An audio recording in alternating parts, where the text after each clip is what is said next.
Live, there it is. All right, welcome everybody. We got a special Thursday episode for you all today. I'm super excited about this. We're going to talk about heritage, history, inclusivity, all these things that matter. And we have an awesome guest that's going to help us out with that. So here we go. Let's have some fun.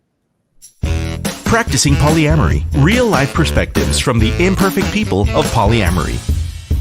The mission of the Practicing Polyamory podcast is to provide a platform for all of the real-life, flawed humans that practice polyamory so that we might all learn from one another and grow as a community. Enjoy the show. All right. Welcome everybody to this beautiful Thursday. If you are joining us for the first time today, welcome and thank you for tuning in. And if you've been here for a while, then you already know that we are live on Facebook, YouTube, Twitter, and Twitch every Monday, Tuesday, and Wednesday.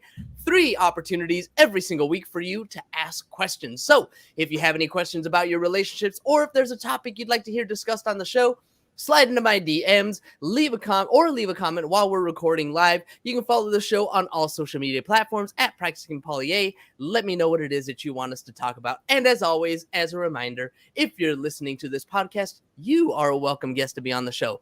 None of us are perfect, and we're here to share our imperfect stories, because the more stories we hear, the more others will see us in themselves, and the more representation we have, the more we can strengthen our community. So go to practicingpolyamory.com. Sign up to share your imperfect story too.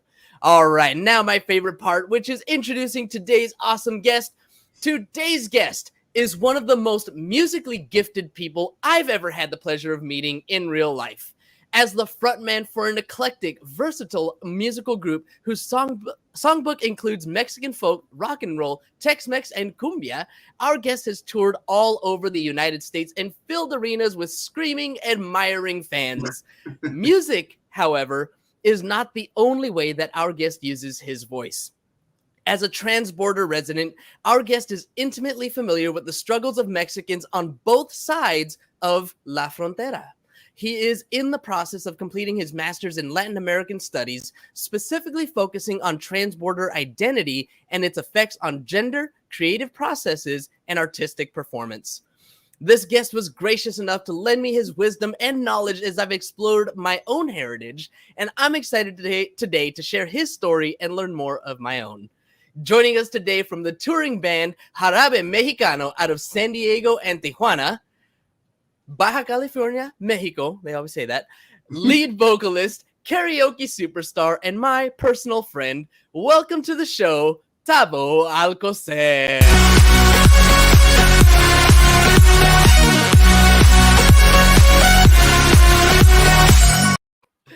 All right. Quite the introduction. It's the little thing that I can do. Thank you, Tavo, so much for hanging out with me today, for spending some time, and for the wisdom that you've already shared with me and what you're going to share. Thank you so much. Well, you're very welcome. I don't know if it's so much wisdom. Knowledge. Wisdom, I still have a few years to gain. We're all getting there. I think we're about the same age too, so, you know, I feel that. I get it. So, Tavo, tell our audience a little bit about yourself, a little bit about your history. And, you know, I'll start with this. You are one of the things that stood out to me when we had our conversation was the fact that you did not even learn Spanish until you were in high school, even though you were crossing the border beforehand. So tell me a little bit about your history, this revelation, I guess, of learning Spanish a little bit later in life, and how that drove you to choose Latin American studies.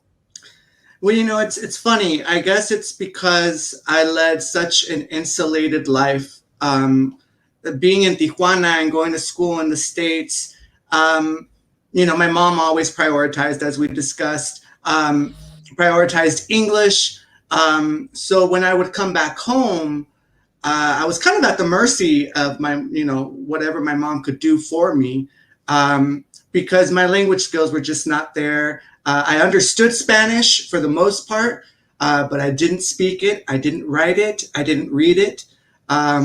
So in high school, just because of the circumstances surrounding me getting into the high school I wanted to get into, they told me we only have 2 spots available, and both spots require that you take 4 years of Spanish language courses, 2 of which were college level courses. They were AP courses. Mm-hmm.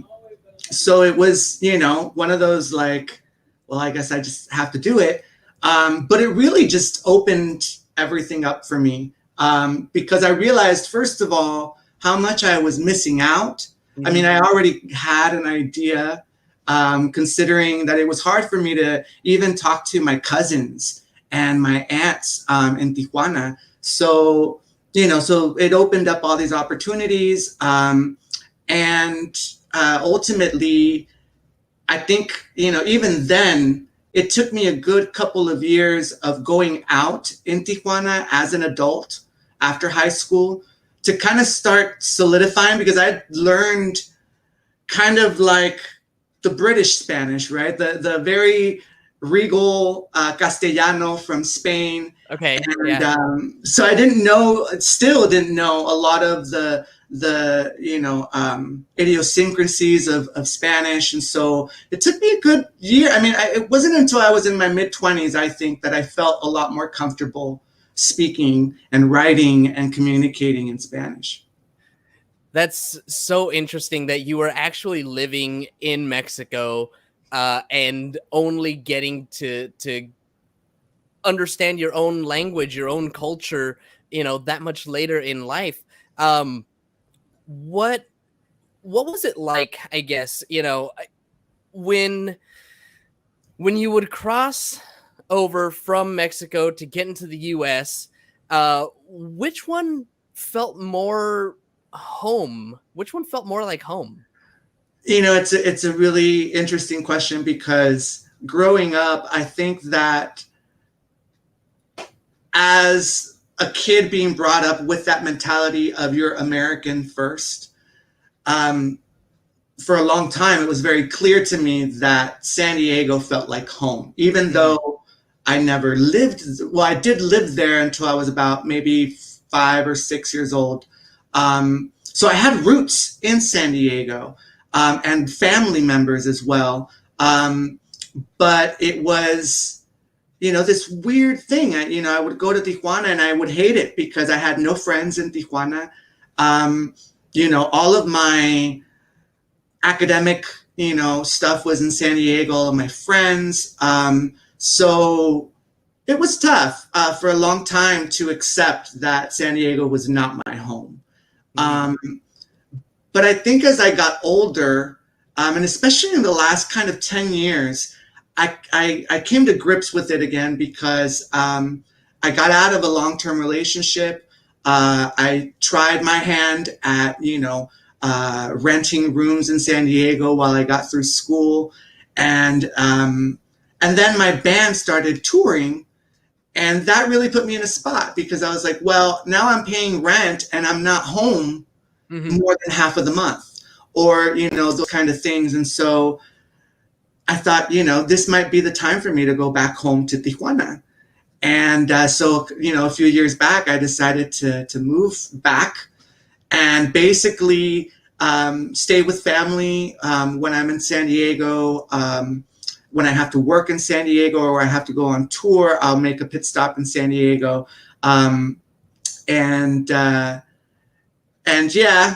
So it's been this weird kind of scenario of asking what is home? What is home? Mm-hmm. What is home? And for me, I guess my mom is home. They say home is where the heart is. Right. But I think as I got to travel, I think I got to really start appreciating Tijuana.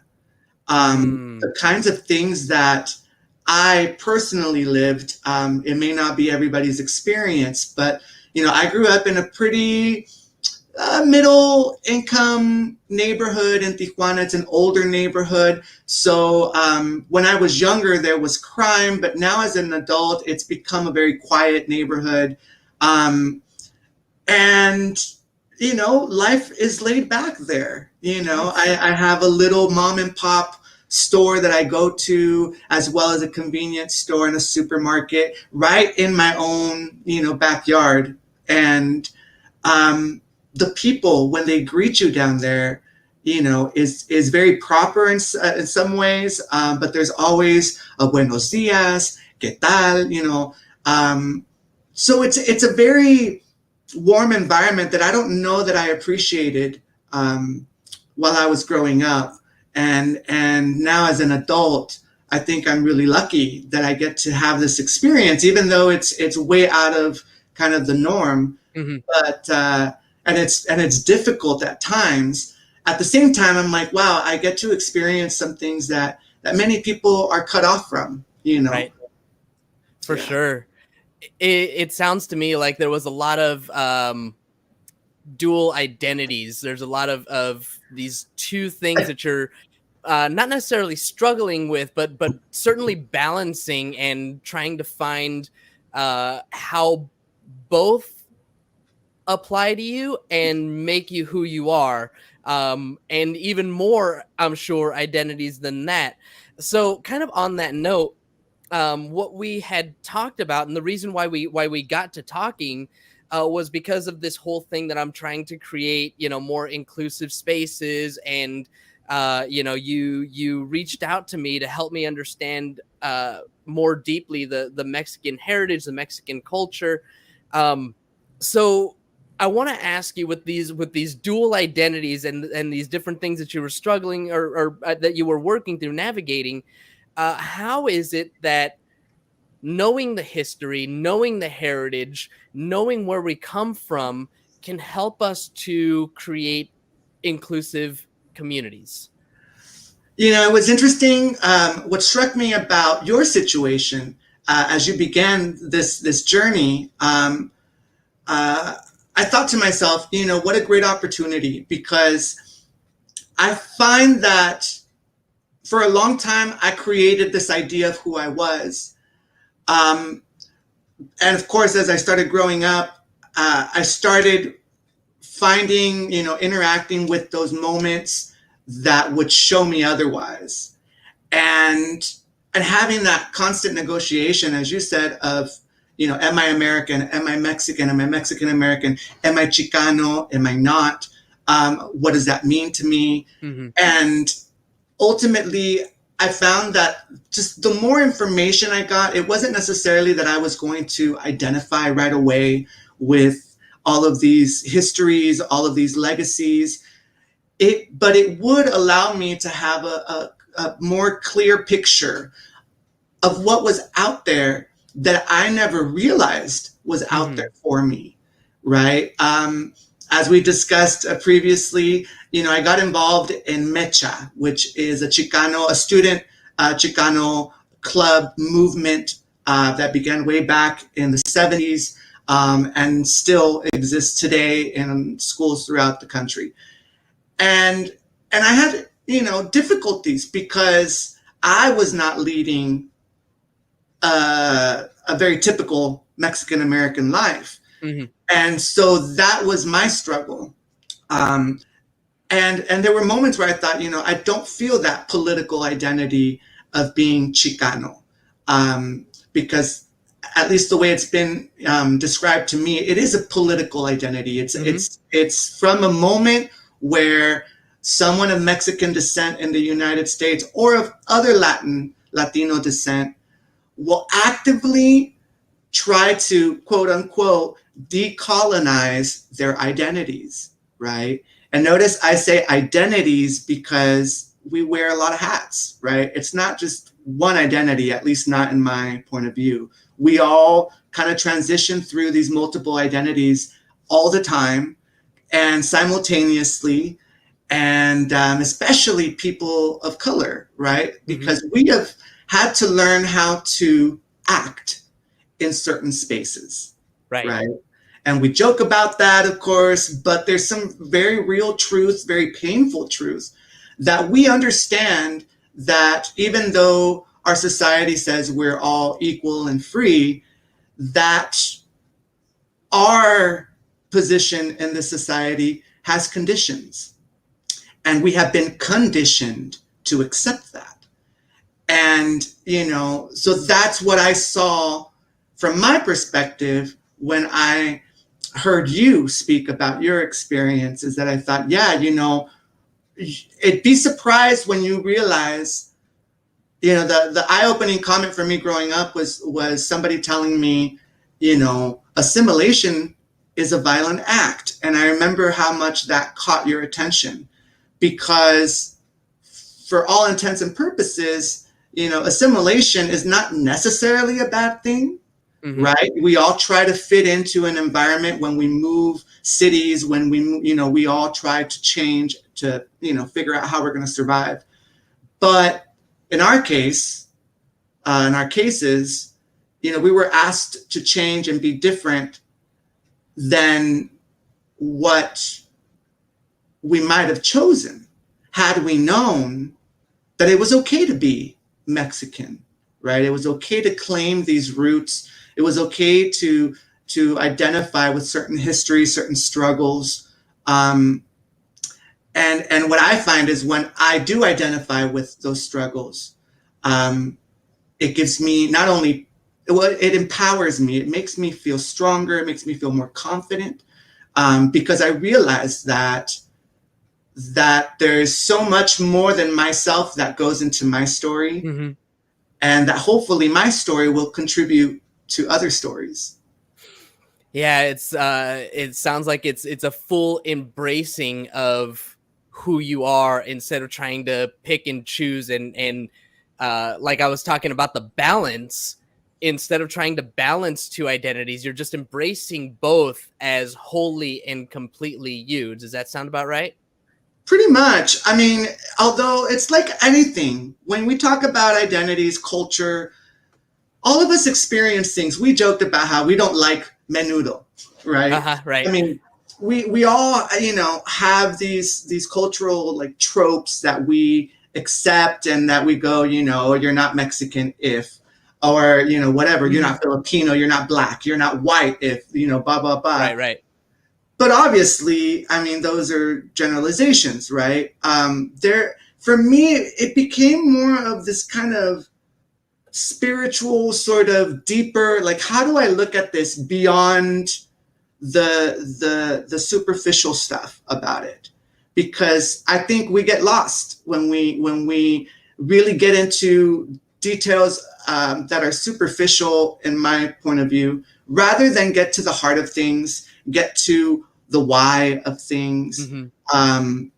So when you ask, why is it important? Why is me learning about Mexican history and Mexican American history, why is that important to me?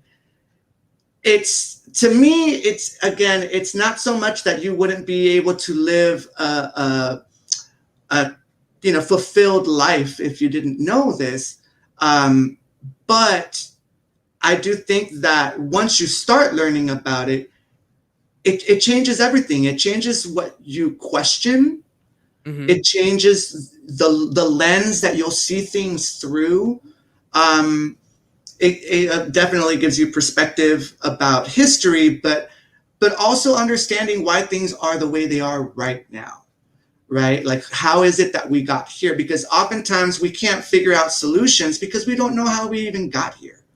Yeah. And that's what spoke to me about your experience, that I thought, how can you know what questions to ask if you haven't even seen what's out there to question, right? To really know, is this something that I think is important for me or not? Rather than just accepting this idea that I'm trying to be careful about how I word this. Oftentimes, because again, being American, we're taught to strip away, in many ways, the things that make us unique in order to kind of fit into the mold of an ideal American. Mm-hmm. And that just doesn't exist, I don't think. I think that's something that we've constructed, like any identity is constructed. And it serves a purpose, especially for people in the military, right? Mm-hmm. Because when you don't question certain things, when you are taught that we're all equal and we should all treat each other, and you're put in that sort of environment where you're shielded from that, or shielded from experiences that contradict that. I have so many friends in the military that come out and tell me how they have had struggles with that when they realize that the real world society doesn't behave the way they're taught in the military that society should behave. So And true. it's unfortunate, and a lot of people have difficulties. And so again, I don't think having that mentality is necessarily a bad thing. If it serves a purpose, obviously that's why it's used, right? So I don't know. I mean, I can't tell you yet that your experience is not valid, because it's yours and it exists. And so ultimately, for me, my goal is not to say you need to learn more about these histories in order to be a better you. Mm-hmm. I think it's more about making informed decisions, Yeah. like anything. Yeah, that makes sense. When you were talking about the ideal American mold and the way that we are expected to strip away the things that make us unique, the things that make me Mexican, the things that make somebody else Filipino, the things that make somebody else Black, all these different things. Gay, straight, Right. I think about the ideal American mold that you're talking about, and like, what comes to me is the WASP, right? The white Anglo-Saxon Protestant male. A Like, pilgrim. this is what's that? A pilgrim, essentially. The pilgrim, right? I mean, but evidently, like, that is the ideal American mold, and everything, all of our other cultures, everything else that we are, is supposed to be like aiming towards that. And I think that this is kind of the realization that I'm coming to in this conversation right now, is that by denying all of my own heritage, by denying all of my own culture, by being ignorant of it, I continue to work towards the white model, if you will, where I'm not allowing myself to embrace these things that are me, and by doing so, I'm not allowing other people who might be on as my guests to embrace everything that is them, because by me working towards this ideal, I am inadvertently or unconsciously expecting the same of others. And that's pretty much it. I mean, at the end of the day, what it comes down to, when I mean it changes your perspective, that's exactly it. You will, again, you might start to question things differently, or actually not question when somebody says, well, I identify as this, and your mind won't automatically kick in and go, why so or why not. It might even just be giving you the chance to wait and allow for more information to arrive, to then be able to ask a question. So I mean, it really, creating safe spaces is definitely difficult, but I think that when there is obvious respect involved, it doesn't matter how different or two parties might be. I think that respect is what allows for the communication to flow. And but again, these ideas of respect are in many ways old-fashioned now. Mm-hmm. Because in society, it's like, if you talk louder, if you scream, if you yell, if you do the drama, that's what gets attention. Mm-hmm. Instead of having these kind of open conversations that are all about just being able to understand each other, right? But it's that fundamental respect that I think is what allows for us to have that space, right? And then it's that conversation is constant, right? It's not like the space is provided and then that's it. No, it's like actively, consciously, we have to be very much more involved with providing that space. And so yeah, you search within in order to understand what's outside of you, you know. Yeah, I feel like I read something speaking of this consistent work, this constant work, this nonstop work. I feel like I read something about you and your band, and that you all are doing some kind of work consistently also on this front. Can you tell me a little bit about the work that you're doing? Yeah, it's pretty neat. We never expected it to be the case, but you know, we started kind of as a party band, but playing Latin music. But inevitably, we recognized, because we were all studying music at San Diego State, and some of the members were taking the music education route. And so we quickly picked up that they had the potential for us to kind of explore our identities as Mexican Americans, you know, who live on the border, the kind of music that we grew up listening to, and be able to display that right on stage. And it just basically took off. I mean, we get hired a lot as diversity hires. In order to, you know, basically we get hired by communities that don't have a lot of diversity in their community, but they want to expose their audiences to different, you know, cultures and stuff like that.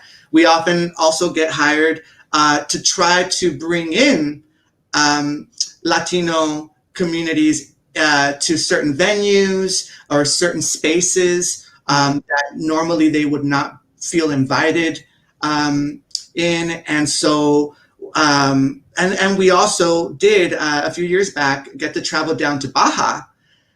We got hired by the American consulate in Mexico to travel down to Baja Sur and go into the schools down there and play this, you know, traditional music.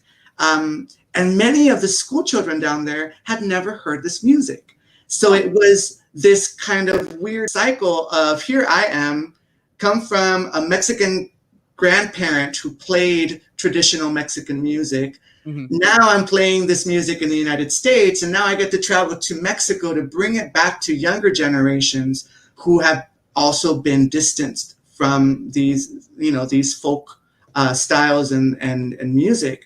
And again, it just kind of opened my eyes to how lucky I was to be exposed to these things, how other people value it in a way that I didn't recognize when I was younger.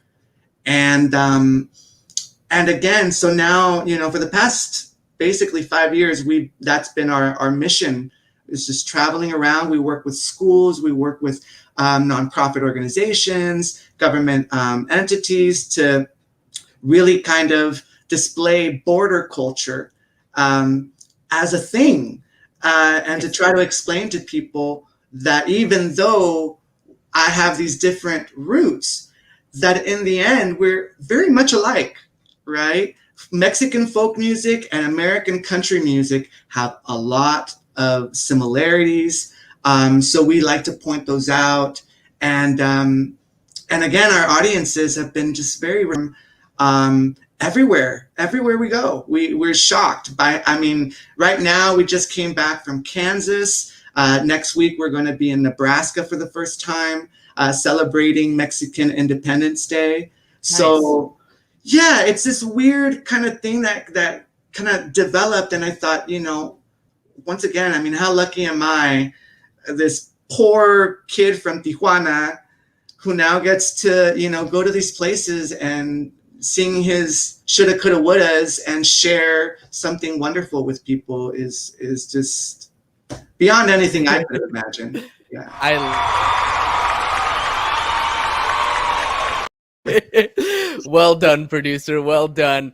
Tavo, it is such an honor to know you. Such a pleasure to be able to hear you sing at karaoke when we're both able to be there together. And it's such a pleasure to, you know, get to learn from you. Is there anything else that maybe I missed. Any last thoughts that you might want to leave with our audience before we head off? Yeah, I mean, my big thing is to not think of yourselves as this one kind of thing. Think of yourself as this rock that has all these different, sides to it. And as you go through life, you just start discovering more and more of that rock till you realize you're really a mountain and you have, so much to offer the world. So yeah, and stay positive. And take care of yourselves, please, especially in this day and age. So I love that. Last question for you. If somebody wants to get to know you, get to know your music, especially for our listening audience, because not everybody can see what's on the screen, how can people get in touch with you? How can they connect with you? So you can connect with the band at jarabemexicano.com. You can find us under Jarabe Mexicano on Facebook, on Instagram, on YouTube. I also have a personal page called Tavo Alcoser, performing artist, and I record videos from home all the time and post them on there. So yeah, you can find me on any of those. I'm always open to talking and chatting. So yeah, seek us out and check us out. If we're ever visiting your town, check us out. We have a fun show.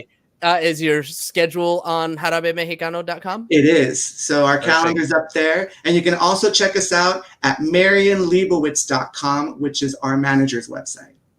Nice. Perfect. Tavo, once again, thank you so much for spending some time with me, for your wisdom. I'm going to call it wisdom. I don't care what you say. And your knowledge, because I especially love that I'm not just a rock, I'm a mountain analogy there. That's wisdom. That's wisdom. So well, thank you so much. Let's hope it comes true. Let's hope. And thank you, as always, to our live audience for tuning in today. As a reminder, when we're live, you get no commercial interruptions, but the same can't be said for those podcast downloads. So if you want to avoid the commercial interruptions, be sure to catch us live Monday through Wednesday, 2:30 Pacific time, Facebook, YouTube, Twitter, or Twitch, or sign up for Patreon where you get access to our commercial-free RSS feed and support the show. Don't forget to subscribe on YouTube, wherever it is that you download your podcast. And if you haven't already, please leave us a review. We'll really appreciate it. Thank you once again, Tavo. Thank you. Thank you all. Thank you, James. Love you. Love you. And I'll see you soon, hopefully at karaoke. I hope so. Until then, and until next week, everybody, you all have a nice day.